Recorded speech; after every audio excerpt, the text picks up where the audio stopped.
I genuinely like when people push back on what I present. It challenges me and forces me to better my arguments. I think people could be kinder about it, but still, I appreciate it. I never mean to fall into fallacies or give false information. And so I'm going to go over this piece by piece. 3 18-year-old boys belonging to the relief party came to the rescue. This statement is false. Actually, none of these men were 18. Clark Huntington was just a few weeks shy of turning 25. George W. Grant was actually only 17 at the time of the rescue. David P. Kimball had turned 17 just a few weeks earlier. They carried nearly every member of the ill-fated handcart company across the snowbound stream. This statement is also false.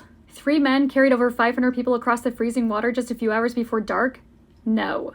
Brother Chad Orton of the Church History Department also agrees that this is not what happened. He listed that people also used wagons to ferry people across the river, and several of the company recalled that several of the members just waded across by themselves. Orton also says that not 3, but 18 rescuers helped that day in the Sweet River crossing. The strain was so terrible and the exposure so great that in later years all the boys died from the effects of it. This statement is partly true, but mostly false. They did die in later years, but not due to the effects of the rescue. George W. Grant's cause of death was listed as consumption or tuberculosis, which was a common cause of death back then.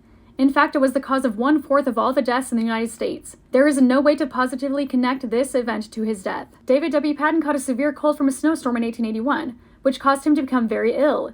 He eventually recovered and even visited his family in the fall of 1883, and seemed in good health, but he unexpectedly died on November 21st of 1883. If anything, I think that snowstorm in 1881 had more to do with his death than the rescue that happened 26 years earlier. As for Clark Huntington, people reported that he had a consistent cough for the remainder of his life after the rescue.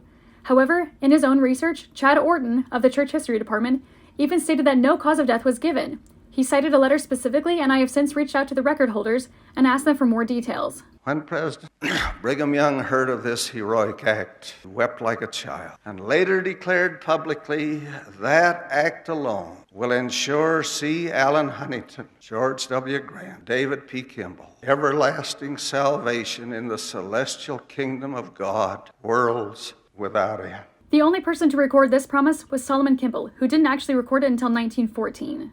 And actually, the first time he wrote it down in 1908, he said that Brigham Young only promised that this act alone would immortalize them. If Hinckley was being honest, his talk would look more like this. Some men carried some of the ill-fated handcart company across the snowbound stream. In later years, they died